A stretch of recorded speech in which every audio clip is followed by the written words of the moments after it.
nyo kalimutan mag-subscribe at mag-like and share. Notification bell na lang.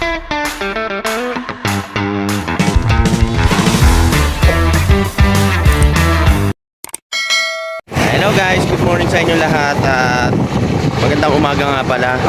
So hanggang ngayon nandito pa rin kami, no? Nasa biyahe pa rin kami. Pauwi na kami. So nag-stop over na naman kami. Ayun yung sasakyan namin.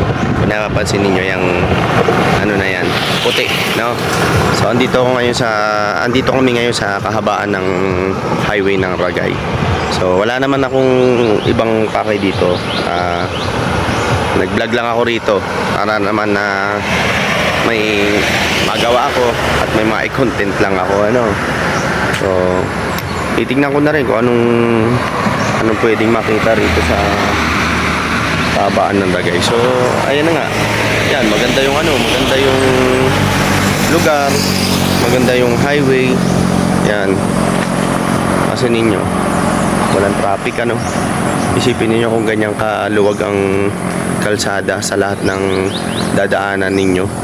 So wala talagang traffic. At karamihan dito merong puro tindahan na mabibilhan ng mga hindi siya pasalubong na pagkain. So mga gamit sa bahay na pwedeng gamitin, yun ang mga pwedeng mabili. At ipapakita ko sa inyo, guys. Ayan guys, so ayan, nandito pa rin ako sa kahabaan ng highway ng Ragay. Yan, napapansin niyo ang ganda ng no? Ang ganda ng daanan, ganito kalawak, no? Yan. So ito naman yung mga tinutukoy ko na sinasabi ko sa inyo na kapag napadaan kayo dito sa ganitong lugar, may mga tindahan siya. So yan, ayan, ang mga mabibili nyo mga paninda dyan, yung mga ganyan, yung mga tadtaran, walis, kutsilyo, itak, tapos yung lutuan ng para sa uling. Yan, kalan na di uling, ano. Marami pa. Basta lahat dyan. Yan, mga chopping board. So yan, oh. Hanggang dun yan, guys, ayan, oh. So yan ang mga bilihin na makikita nyo.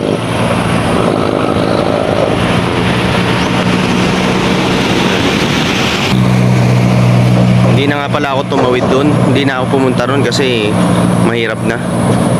Ang bibilis kasi magpatakbo ng mga sasakyan dito, guys. Mga truck, mga bus, ano, mahirap na madali tayo dyan. So yan, guys. Yan, napakatahimik. Ilan lang talaga rito ang may bahay sa lugar na to, no? Kung iisipin mo akala mo walang nakatira, ano. At iisipin mo kung paano sila namumuhay sa ganitong malayo sa lahat.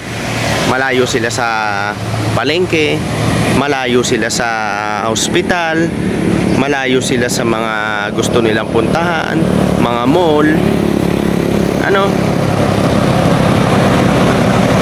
eskwelahan. Yan, napakalayo rin ang eskwelahan dito sa lugar na to.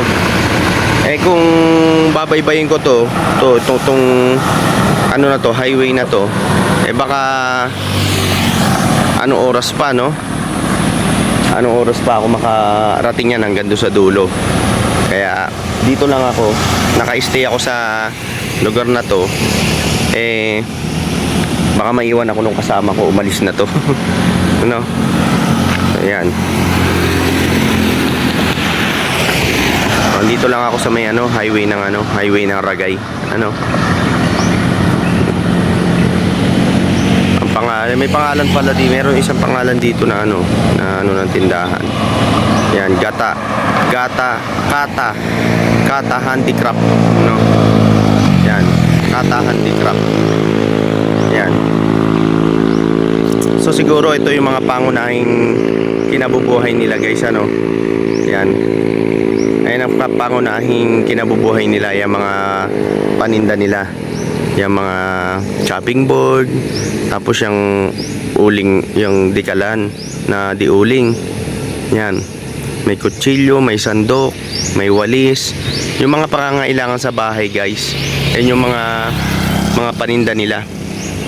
Yan siguro ang mga ano nila rito, ginagawa nila, no? At binibenta nila at nagiging negosyo nila para meron silang kitain dito sa lugar na to, ano, na may bumili sa kanila at tumangkilik sa produkto nila, ano. So yan guys, at hindi ko na patatagalin tong aking video. Yan, maraming salamat sa inyo sa walang sawang pagsubaybay sa aking mga content at pumupunta sa aking mga live. Maraming salamat sa inyo guys. Hayaan ninyo, hindi tayo hihinto, hindi tayo titigil sa pag-upload ng mga kahit anong content para ma-update po kayo sa aking mga vlog, ano. Kaya yan, patuloy nyo lang po din sana akong suportahan at palakihin ang aking bahay dito sa aking YouTube channel, ano guys. Yan, maraming salamat sa inyo guys. Thank you so much. Yan, lagi po tayong mag-iingat yan, at palagi po tayong magtiwala sa Panginoon Diyos. So thank you so much guys, at God bless you. Maraming salamat.